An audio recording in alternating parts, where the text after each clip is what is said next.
Acontece com todos de uma forma única e é talvez um dos maiores marcadores de existência para além da própria vida.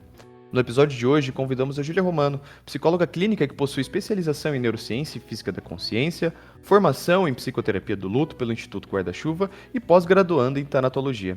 Para falar, no final das contas, desse fenômeno que é tão integrado à nossa vida, assim como o bater de um coração, que é a própria morte.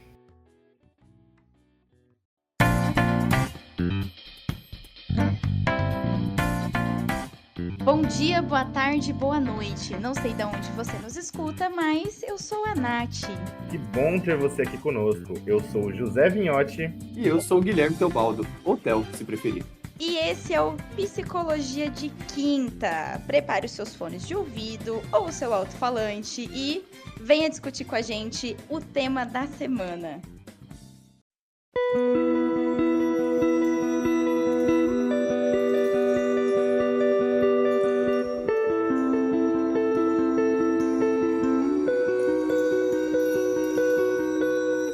Bom, pessoal, para falar um pouco desse tema que é complexo, né, eu queria, na verdade, abrir para a nossa convidada de hoje, falar um pouquinho de si, apresentar, né, e falar desse tema que eu sei que é complexo, que vai gerar sentimentos diferentes e também resgatar, né, memórias afetivas diferentes, que é a ideia da morte, né, aquilo que a gente sempre acredita que está distante, mas quando a gente percebe, ela acontece ao nosso próprio lado, né. E aí, Júlia, pode falar um pouquinho de você, se apresentar aí pra gente? Bom dia, boa tarde, boa noite, né, quando cada um estiver ouvindo esse episódio. Eu queria agradecer primeiro o convite para conversar sobre isso, porque realmente não é um assunto fácil de ser conversado, a maioria das pessoas evita falar sobre isso, então acho importante abrir isso sempre que possível, né?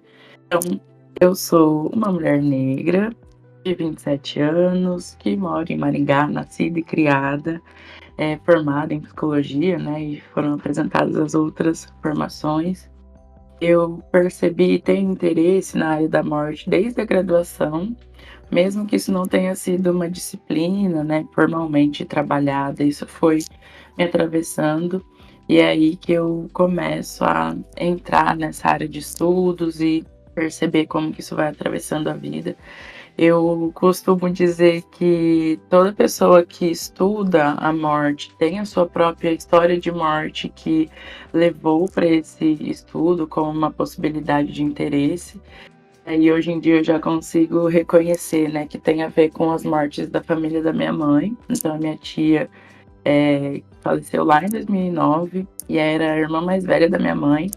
Então para mim foi um momento muito impactante viver a morte dela, tendo tão pouco tempo de diferença entre ela e a minha mãe. Então, ela tinha 52 anos, a minha mãe tinha 50, e eu vivi esse surto de, meu Deus, a minha mãe vai morrer. E aí foi a primeira vez em que isso virou uma questão.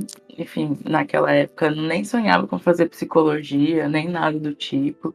Segui, depois, né, fui lidando com as possibilidades ali da vida, acabei entrando na psicologia. Minha avó faleceu também nesse meio do caminho, e aí isso também foi impactando, né, na forma como isso chegou para minha família, e aí foi desdobrando também em como eu chego estudando sobre isso. E aí eu falo, né, e trouxe essa história justamente porque eu vou ouvindo, né, quando eu converso com pessoas que estudam sobre o tema, que tem esse impacto, seja um trabalho que tocou profundamente, ou seja uma história de morte na própria família, ou de amigos, enfim, que dispararam, né? Então, acho que diz um pouquinho sobre mim. Além de psicóloga, eu também sou produtora cultural, então olhar para a cultura, olhar para as artes também é algo que me atravessa muito.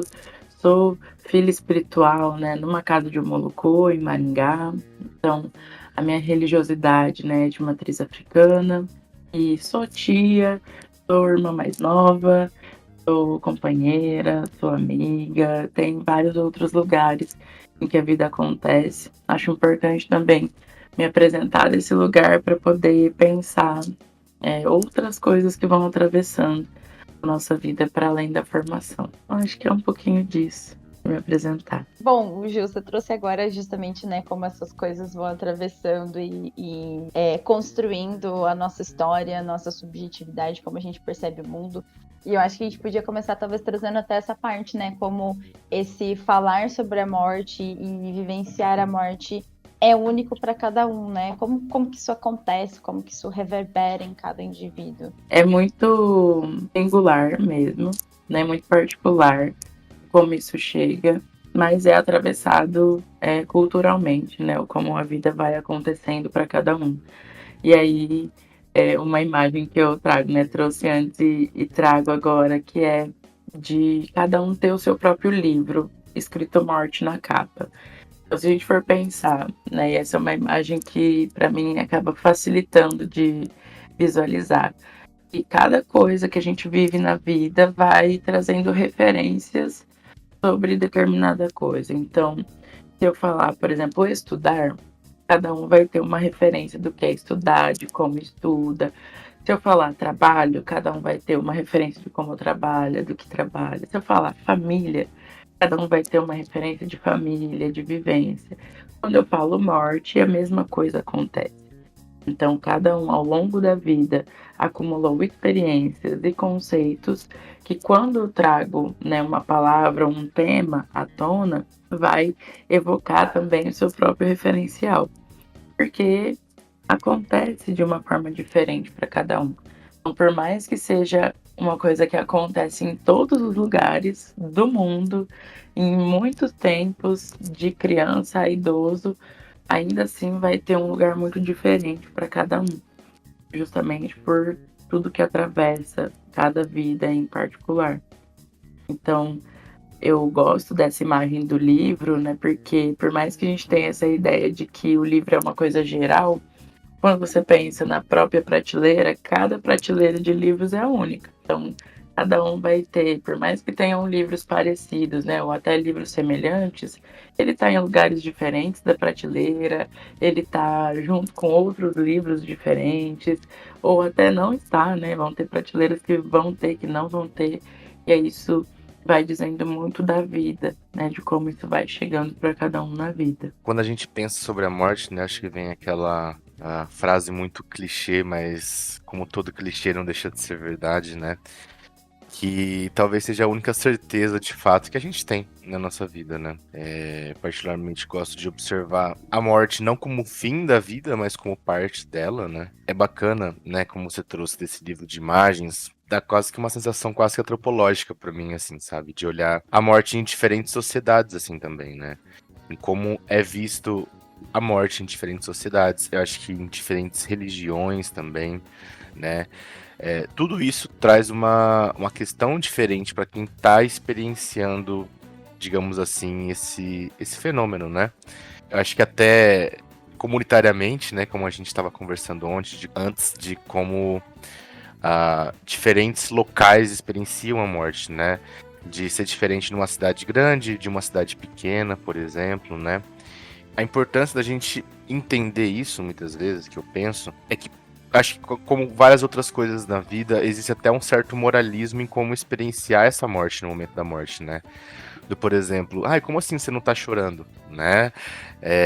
Em algum evento, assim. E aí eu gostaria de perguntar, né? Como que a gente tem um entendimento melhor sobre essa questão, né? Olhando sobre, acho que essa lente, né, mais ampla sobre a morte, para a gente conseguir, acho que até lidar com essas falsas imposições de pessoas que dizem como você tem que experienciar isso ou aquilo naquele momento, né? Como que você geralmente traz esses recursos? Enquanto você ia falando, eu lembrei de 2 livros que vão falar sobre a morte em outras culturas, que o primeiro é o que é o Luto, do Renato Nogueira, e o outro é Por Toda a Eternidade, da Kathleen Doyle, se não me engano, que é da Dark Side, enfim, é um livro bem, bem legal, mas que vai trazer justamente essa visão de outras culturas, né, em partes do mundo diferentes, com tradições diferentes com relação à morte. e que vão experienciar isso de uma maneira completamente diferente de como a gente conhece, assim. Então, me fez pensar sobre isso, porque eu acredito que conhecer outras formas de lidar com isso também é uma possibilidade para a gente repensar a forma como a gente lida, porque você amplia o olhar, né? Então, o que a gente tem de mais conhecido hoje em dia é a Festa dos Mortos do México, por exemplo, né? Que diferencia da nossa cultura. É o mais famoso, né? De diferente é o mais famoso, mas existem muitas formas mesmo, assim, de cada tradição, cada cultura lidar com a morte. E aí acho que ampliar o nosso olhar, né? Ler sobre isso ou assistir algum filme, enfim. Viva a Vida é uma Festa é uma animação que vai falar sobre isso, né? Vai trazer esse referencial do México, mas é uma animação que vai dizer sobre vida, sobre morte. Acho interessante também. E aí eu acho que são formas da gente ampliar a forma como a gente percebe, né? Tanto a vida quanto a morte. Porque é um assunto que acaba atravessando pessoalmente cada um de nós. E é isso que geralmente traz uma angústia em falar sobre ele. Então, por isso que eu, como fã da cultura, da arte, enfim, de coisas que podem possibilitar o acesso de uma outra forma, por uma outra via, acredito que são recursos muito importantes justamente porque falar sobre a morte não é como se a gente estivesse aqui falando de um evento que não vai acontecer, né? Então, como você começar pelo clichê, né, de que a morte é a única certeza. Hoje em dia eu até problematizo esse clichê, mas é isso, né? O dia mais tranquilo do psicólogo, no seu dia mais básico, que é justamente o quanto, na verdade, e aí vou dizer a problematização, tá? Que a gente só tem certeza da morte, ou a gente só tem certeza da vida. Que a morte é um fato, a vida é que vai acontecendo. Então, quando a gente fala a única certeza que se tem é da morte, será que é? Ou a única certeza que a gente tem é da vida? Que a morte é um fato, é o fim. E aí vive-se essa reflexão, né? O clichê, enfim, como ele é conhecido, é justamente para a gente pensar sobre a vida, como se vive. Mas eu vou problematizando isso também, né? Pela necessidade da gente ampliar a forma como a gente olha para isso.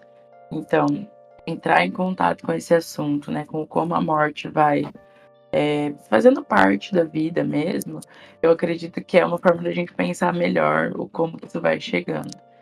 Atravessa as culturas, né, as comunidades e as religiões, porque cada religiosidade vai ter uma forma diferente de entender o pós-morte. E aí, aqui é uma grande chave, assim, para muitas pessoas, justamente porque o campo religioso é um dos poucos que se propõe a responder essa pergunta. Então, o que vem depois? E aí, isso também vai atravessando, por mais que as pessoas sejam inseridas ou não na religião, essa é uma pergunta transcendental, né? Então, o que vem depois não é uma pergunta religiosa, é uma pergunta transcendental. Então, transcende da experiência humana e aí vira uma das questões humanas, no final das contas. O ponto é que a religião se propõe a responder de alguma forma, né? Cada uma à sua maneira, da sua forma, mas vai se propondo a isso. Então vai impactando também na forma como a gente vai vendo a morte, o que se acredita para depois, ou até o como se vive a vida a partir dessa ideia de morte. Então, muita coisa, mas ampliar, né, a forma como a gente conversa sobre isso, abrir essas possibilidades, abrir os olhos para essas outras alternativas também, da morte, das possibilidades, enfim. Só queria complementar essa questão que você trouxe dessa experiência, né? Porque acho que é muito raro as pessoas justamente não fazerem essa cisão de falar sobre morte e trazer essa visão religiosa e etc, né? E aí eu vou trazer até uma experiência pessoal aqui, porque cresci num lar católico, né? Fiz ali primeira comunhão, crisma, etc. Mas hoje não sou praticante de nenhuma religião, né? Então, tive a experiência, por exemplo, de quando meu primeiro contato com a morte de uma forma próxima foi com meu avô, né? Que já fazem 6 anos. E é uma coisa que realmente, tipo assim, é marcante pra mim. A gente tem os ritos ali, né? De aniversário de morte, de aniversário da própria pessoa, onde a gente lembra e tudo mais. Mas pra mim trouxe essa questão que nem você trouxe, né? De tipo, o que vem depois. E uma forma que eu me encontrei como não praticante de nenhuma religião, então o depois pra mim não importa, né? Isso eu tenho a sensação de que, por exemplo, pra mim, pessoalmente, é muito mais uma reconexão com justamente o que a gente justamente faz em vida e toda a conexão que a gente tem com a pessoa, de que o pós, ele realmente não importa se existe ou não existe. Ninguém tá aqui para falar sobre, beleza, as religiões explicam, mas, né, a gente nunca tem essa certeza, vai muito mais, que nem você trouxe, dessa transcendência de pensar sobre. O que me fez reconectar, por exemplo, porque eu lembro, né, quando eu ainda seguia dogmas católicos, etc., desse medo quase, né, do tipo, e o pós? E o que é esse pós? E hoje eu vejo uma tranquilidade que, obviamente, eu só consegui estruturar e elaborar justamente depois de ter tido contato, né, com essas perdas mais próximas. Para mim foi meu avô paterno e minha avó materna, né, de que, assim, beleza, tudo bem, não sei o que vem nesse pós, mas para mim eu já tô satisfeita com o que aconteceu em vida, né, então é muito doido realmente perceber isso, como essa questão que acho que o José complementou, né, é uma visão antropológica, uma visão muito além até daquilo que a gente simplesmente acredita e ver desses dogmas que vão aparecendo, né? E aí já vão surgindo as diferenças que a gente vinha falando, né? Que nem a Nath trouxe essa situação que ela vivenciou, né? Saindo de uma família católica ali, etc. Eu tenho uma posição diferente, né? Eu sou de um lar budista, na realidade. Então, a morte é muito uma etapa mesmo, faz parte do processo, né? Pensando dentro da filosofia budista, assim. Por mais que não praticante hoje também, tenho muito dessa filosofia, acho que como lente para enxergar pessoalmente várias coisas, assim, sabe? E aí, dentro do budismo tem a questão kármica, né? E a importância do presente dentro do budismo é muito, muito interessante, né? Porque, trocando em miúdos bem por cima assim, uma coisa muito importante é algo chamado lei de causa e efeito, né? Aquilo que você faz transforma o seu karma positivo ou negativamente, né? Então, a morte é enxergada como um processo natural, talvez como uma passagem, né, de uma vida para outra e etc. Confesso que essa questão do pós-morte, reencarnação, etc., nunca foi algo que eu refleti muito ou que me pegou. Pra mim é algo tipo, tá, beleza, né? Faz parte da vida. Enfim, né? Mas dentro dessa questão, acho que mais filosófica da religião, sempre as mortes que aconteceram próximas a mim, por mais dolorosas que sempre fossem, né? Eu via que era muito mais uma questão, acho que de apego para aquela imagem que estava partindo, para aquela relação que estava, de alguma forma, não se encerrando, mas se afastando eternamente, digamos assim, né? Do que propriamente uma dor lacinante, assim, sabe? Da perca, né? Era mais o apego àquela figura, àquela imagem, né? E acho que o entendimento de que a morte fosse um processo natural, né? Falando justamente sobre as diferenciações, mas agora sobre as semelhanças, né? Do que o que importava ali para mim nas situações foi o que passou-se junto ali no presente, né? O que viveu-se junto de fato e a memória que fica, né? Então, diferenciações e paralelos, né? Que a gente estava comentando e já vão aparecendo aqui entre a gente, né? E que realmente vai desdobrar em camadas, muitas camadas, assim, para cada um. Justamente porque, né, atendendo pessoas enlutadas, e eu fiz isso, né, por 2 anos, literalmente, eu tive atendendo, né, diretamente com psicoterapia do luto e acolhimento de enlutados, né, logo após a morte, sim, que eu atendi no plano funerário. Eu fui ouvindo muito de um lugar em que essas diferenças, né, que vocês trouxeram aqui, da forma como o mundo, quanto o espaço religioso, de sentido de vida vai tendo para cada um, o quanto isso impacta na vivência do luto das pessoas.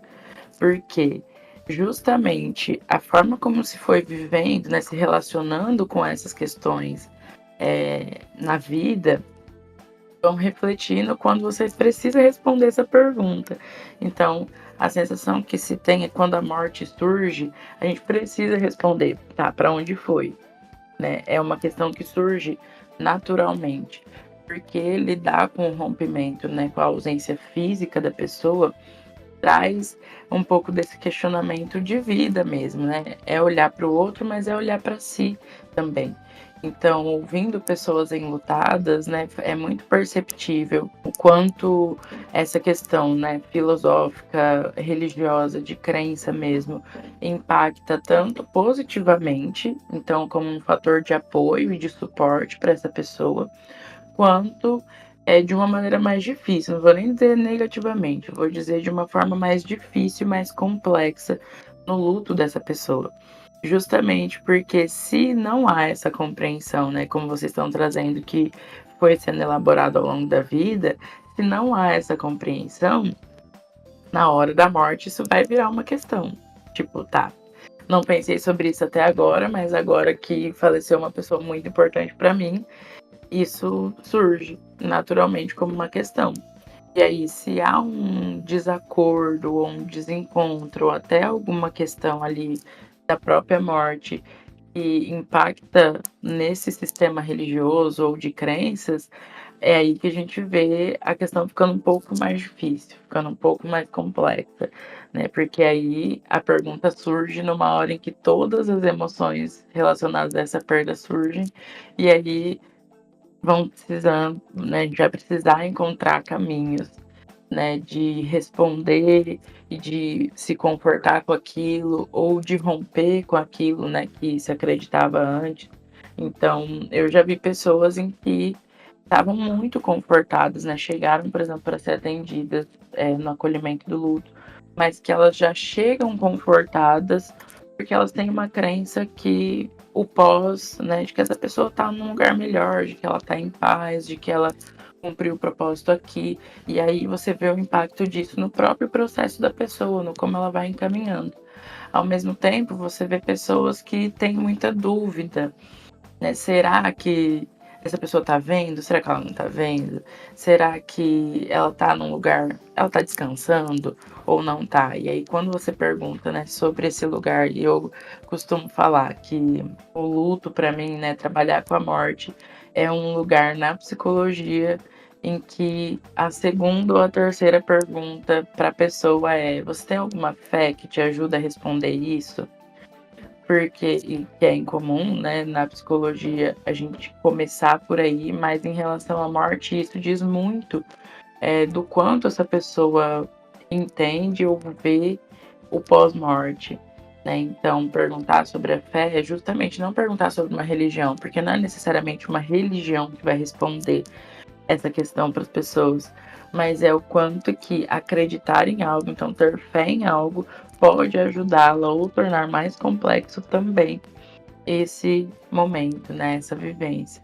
Mas é isso, vai ser muito único, vai ser muito particular. Se você perguntar para 5 católicos, 5 budistas, 5 protestantes, 5 ateus, 5 pessoas de religião de matriz africana, Umbanda, Candomblé, ou 5 pessoas de qualquer outra tradição, elas vão ter respostas diferentes pela própria vivência e pela própria forma como isso chega na história de vida delas. Então, vai desdobrando, né? Desdobra muito. Eu acho que essas diferenças culturais, né, elas trazem no processo de assimilação da morte muitas outras vivências que às vezes não estavam tão evidenciadas quando a morte antes não existia. Né, vou pegar um contraste para entender, para ficar um pouco mais claro o que eu tô falando, né? Vocês citaram, né, os funerais no México, né, por exemplo, né? Citou até aquele filme e tal. E eu me recordo de eu acho que é Funeral Nababesco, aquele da Indonésia, em que eles preservam o corpo dos mortos até o momento em que eles se sentem confortáveis para se despedirem. E quando a gente faz esse traçado de diferença, para nós aqui nessa cultura predominantemente cristã, obviamente soa como errado, a uma distância muito grande. Só que eu percebo que existem controvérsias até mesmo dentro de uma própria cultura, por exemplo, no tal do comportamento digital. Né? Então, antigamente a gente tinha formas de assimilação do luto pensando sobre essa ótica também predominantemente cristã, num país, né, como o Brasil e tal, de se visitar o túmulo, de ir no enterro, ir no velório, de ir no dia de finados, né, que nem você comentou, limpar a lápide, etc. Mas surgem comportamentos também novos que antes não tinham espaço para existir, como, por exemplo, a própria prática do stories de luto, do mudar a foto de perfil, de a todo ano rememorar coisas e trazer fotos das pessoas. Só que isso também é extremamente subjetivo. Eu coloco isso porque eu tive uma demanda na clínica justamente nessa última semana de uma pessoa que ela vivenciou um processo de luto e todo ano, ao chegar na data exata, a pessoa ela vai e posta uma sequência de fotos, um vídeo, uma música. Enfim, foi a forma que ela encontrou de assimilar a partir disso. Só que não para por aí. Ela passa a cobrar os outros que vivenciaram também esse luto indiretamente de também ter essa postura. Quase como se esse fosse, entre aspas, o modo certo de se vivenciar o luto. Poxa, mas fulano e fulana que é viúva da pessoa, não ficou nem postando tanta foto na época, não posta todo ano, e aí? Nossa, a pessoa nem ligou pra isso tudo, né? Nem vivenciou. Só que não, isso diz sobre algo muito pessoal e é isso que eu falo sobre o evidenciar. Porque deixa claras as nossas formas de se relacionar e não necessariamente do outro. Às vezes, pro outro, o não postar é justamente a forma da pessoa assimilar. Entender que foi um processo momentâneo, que foi um evento, né? Um fato, como você colocou, né? Que a morte é um fato. E que talvez hoje não faça sentido para ela, enquanto o outro encontra ali na memória afetiva, no TBT de falecimento, de velório, seja lá como for, essa forma de olhar para o processo da morte, né? Você conhece bastante sobre essa questão do comportamento digital do luto? Como que você vê esses fenômenos específicos, assim? Porque são novas formas de se comportar e de cobrar o outro também, né? E é interessante porque isso é uma questão, atravessa muito geracionalmente. Então, antigamente, a gente tinha como tradição, né, algumas culturas em que se usava preto o ano inteiro. Então, julgava-se, por exemplo, a viúva que não usava preto o ano todo. Né? E aí, o que a gente tem hoje, na era digital, é justamente esse lugar de postar sobre a morte, postar muito sobre a morte, ou pouco postar sobre a morte. São atualizações de como socialmente a morte é vivida coletivamente, assim. Eu já atendi pessoas que ficavam assim, eu não me sinto à vontade para postar nada, nem da vida. Tipo, costumava postar a rotina, por exemplo, mas não parece certo postar da minha rotina, sendo que um ente querido meu faleceu há tão pouco tempo. Mas eu também não quero fazer um textão, uma postagem de falecimento, porque eu também não sinto que eu estou à vontade com isso. Então, vai se vivendo muito esse contexto social, né? Gerações mais novas, principalmente, com essa cobrança social de fala sobre a morte, não fala sobre a morte. Vou postar um momento alegre que eu tô tendo, sendo que eu perdi alguém há pouco tempo, e o julgamento que isso vai surgir. Então, eu acho, né, interessante trazer esse exemplo, né, das viúvas que não usavam preto o ano todo, justamente porque é sobre o julgamento social. Né, é sobre esse olhar, né, diante do outro. Você olha para o outro, o outro te olha, e aí vem esse julgamento, esse atravessamento. E aí os jovens vão lidando com isso, né, digitalmente dizendo, mais do que as pessoas mais velhas, porque tem outras formas também, né, e eu pelo menos, tá, daí vou trazer a minha própria perspectiva disso. De que vão ter pontos positivos e difíceis de qualquer forma, né? Porque trazer aquilo em todo momento vai ter as suas questões de elaborar, de entrar em contato com aquilo, ou até de abrir conversas com as pessoas sobre isso. E vão ter os seus momentos difíceis também porque daí para outras pessoas surge, por exemplo, as fotos na casa, né? Ou a foto no plano de fundo do celular, né? Isso evoca coisas difíceis para algumas pessoas, evoca momentos difíceis. Então, acho que não dá nem para dizer, não, isso é muito bom ou isso é muito ruim, né? Porque realmente vai ser muito particular, né? Como cada um vai entendendo, como cada um vai sendo atravessado, mas até as frases é um exemplo que eu gosto também, que é as frases que se ouvem em velório, das mais diversas, né? Desde tá com Deus, ou foi melhor assim, ou tá descansando, enfim. E a gente pode fazer um catálogo de todas as frases, das mais absurdas, as mais confortantes, efetivamente. E também vão dizer desse lugar de julgamento do outro, né, de cobrança do outro, como você trouxe de julgamento do outro, sobre como se está vivendo aquele momento. Então, é uma loucura, porque é isso, né? Cada um vai dizer e vai ouvir muita coisa que não necessariamente faz sentido, não necessariamente conforta, mas que tem a ver com esse lugar de troca também, né? Como é para cada um. Já dizendo para os nossos ouvintes, não usem a frase era para ser. Essa frase é péssima, ela não encaixa nem no bom sentido, nem no sentido ruim, obviamente é o Guilherme falando, né?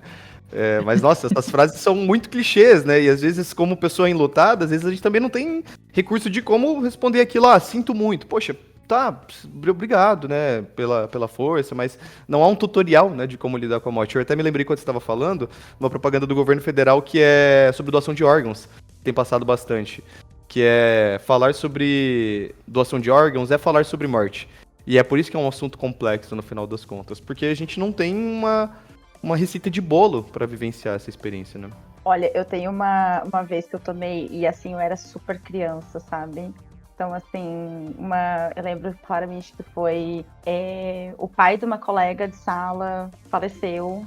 E, gente, eu era super criança mesmo, tipo assim, coisa de, assim, 6 anos, sabe? Tipo, 5, assim. E o colégio que eu estudava, a capela era do lado.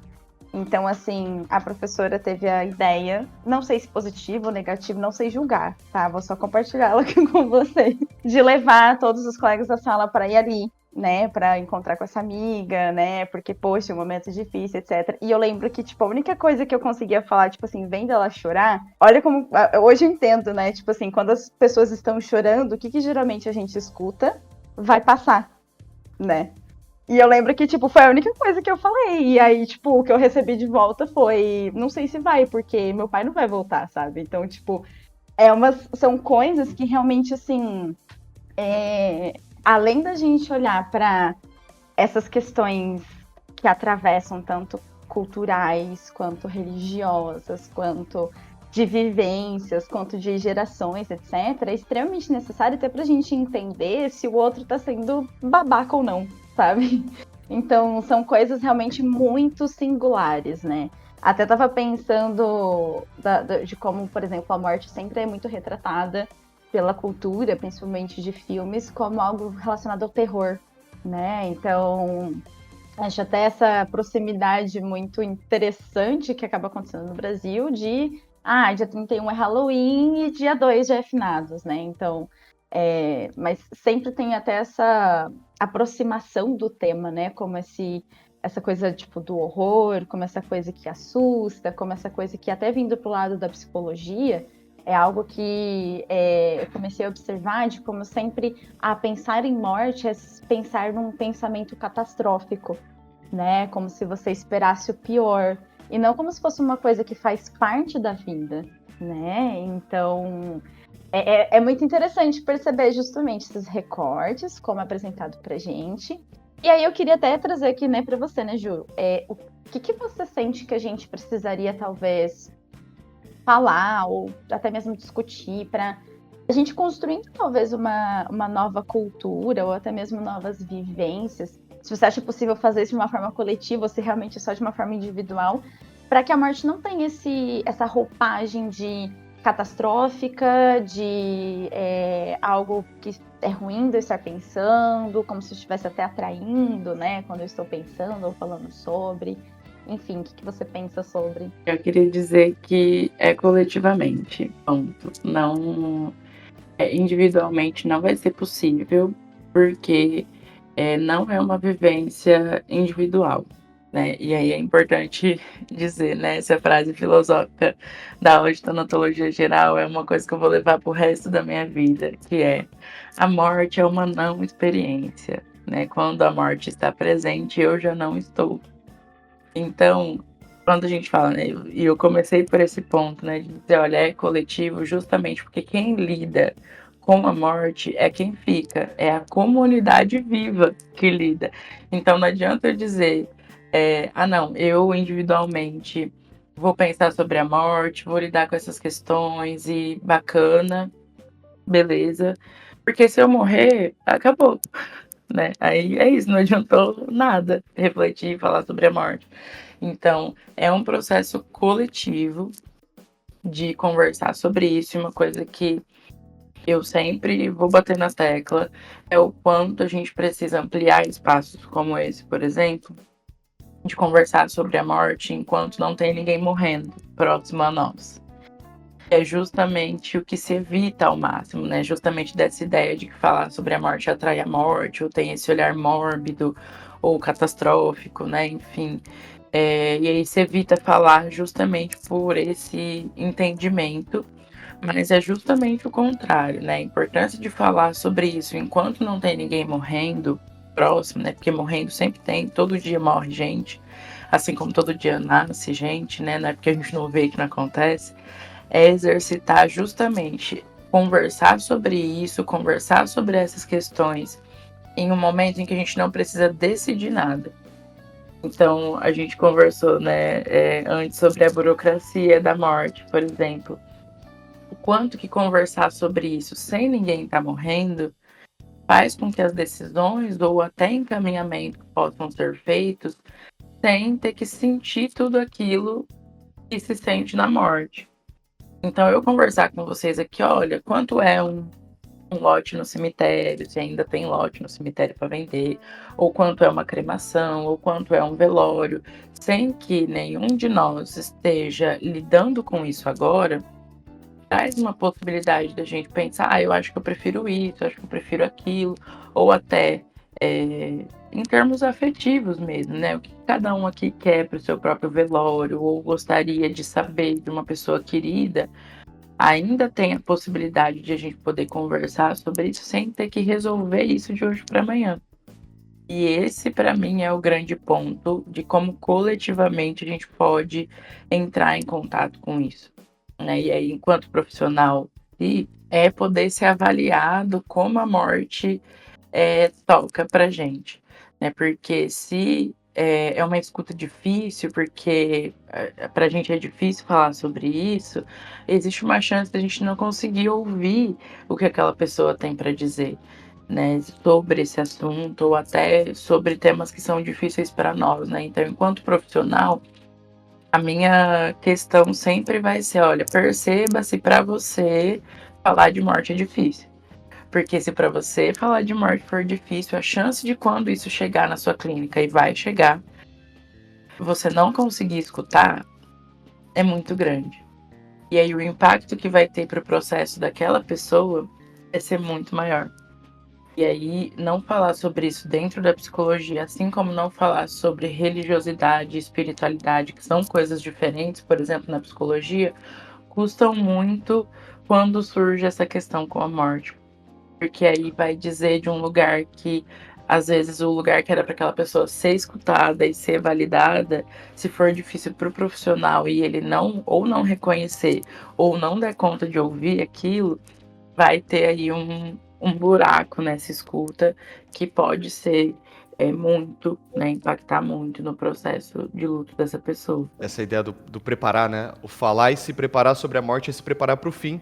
Né? Se no final das contas eu deixo de existir a partir daquilo, por que eu vou me preparar para isso, né? Causa até um estranhamento, né?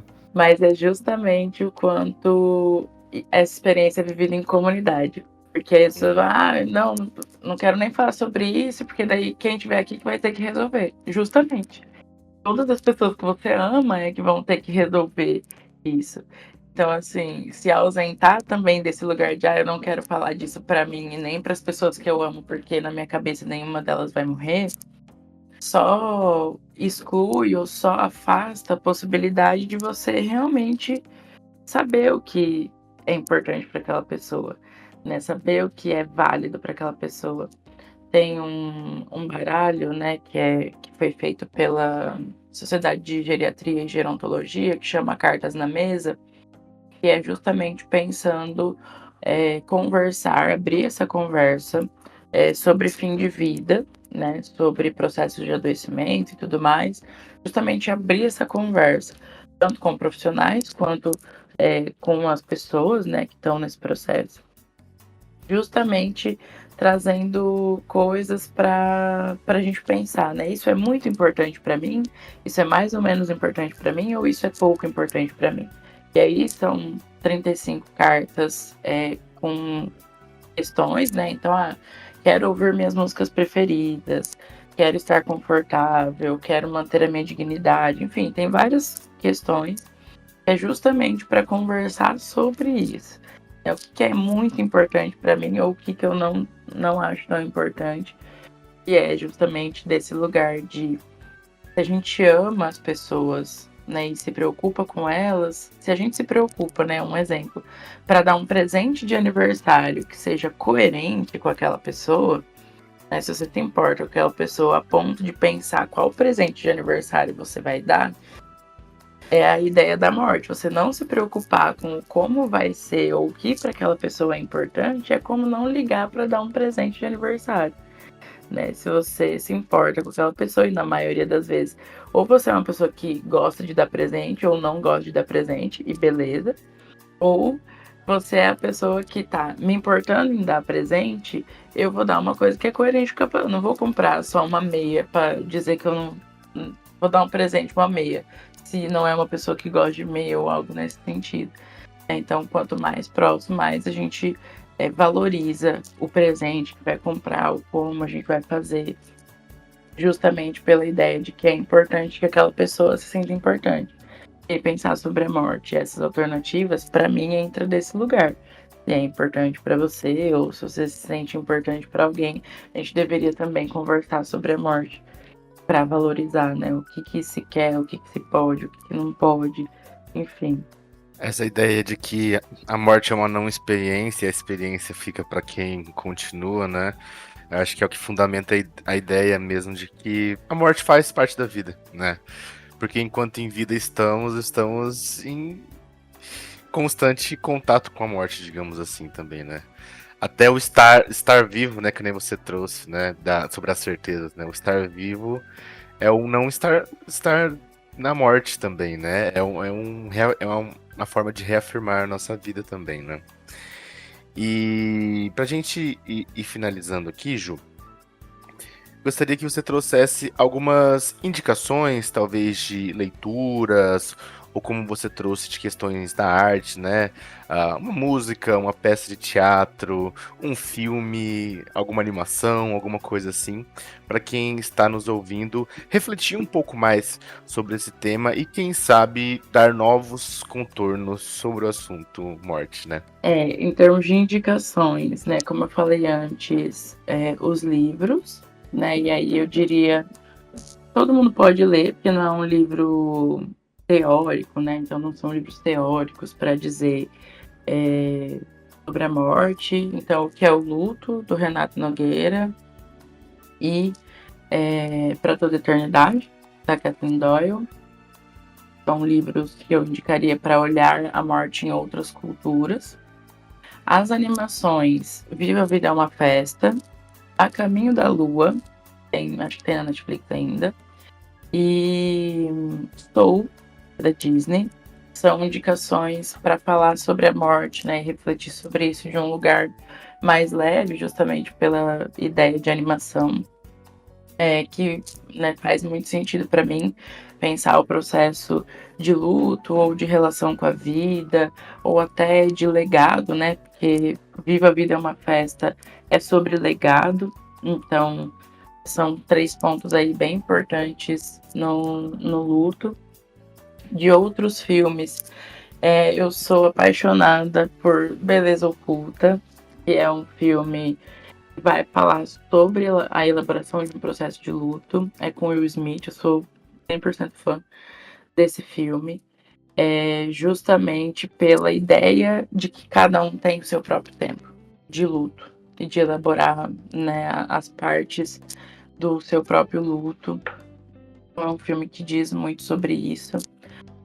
Eu tenho outras reflexões também sobre mortes simbólicas. Então, o filme eu vou discutir essa semana, inclusive, no Cinevida, o Felicidade por um Fio, que é um filme que vai falar sobre uma questão estética, por exemplo, né, uma relação com o cabelo e tudo mais. mas que também vai falar de um luto, né? Eu vou trabalhar isso nessa questão do luto da imagem de si.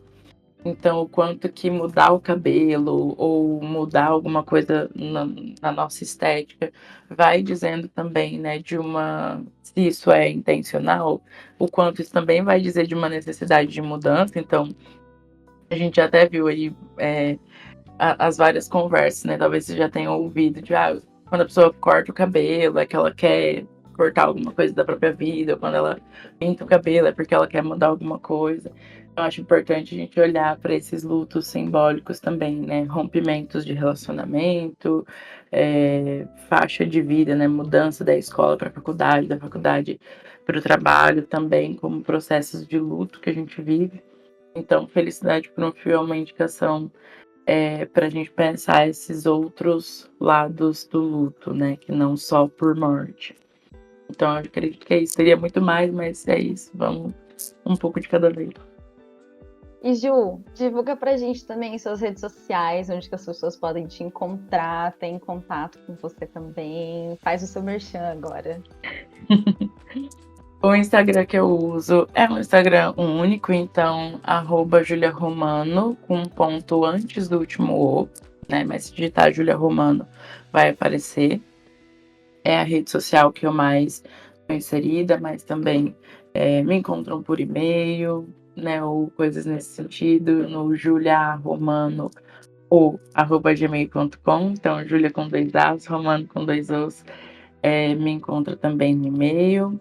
Mas o Instagram é realmente a rede social que eu tô mais presente, falando da minha rotina, falando questões de morte, de vida, pensando em eventos, né? Pensando nesse lugar de conversar sobre a morte enquanto as coisas estão ok dentro do possível, né? Então, eu promovo também eventos que vão ter essa proposta e estou me organizando para outras, né? Lançar outras coisas também para ter essa conversa, ampliar esses espaços de conversa.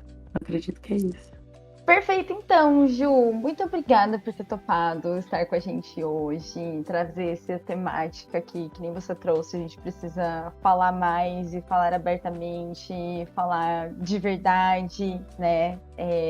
Porque justamente, que nem a gente conversou esse episódio inteiro, é algo que está conosco o tempo todo, né? Então, muito obrigada por ter topado o nosso convite.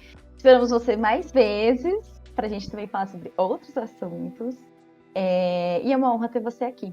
E para você que está ouvindo a gente, segue a gente também nas nossas redes sociais, @KinesisPsicologia. Não esquece de avaliar o episódio de hoje e compartilhar também com a galera, para que eles também tenham mais conteúdo sobre essas temáticas que a gente traz para vocês.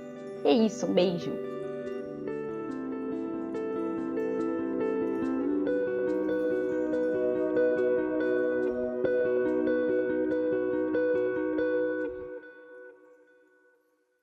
Todas as fontes utilizadas para a produção desse episódio estão disponíveis no link da descrição.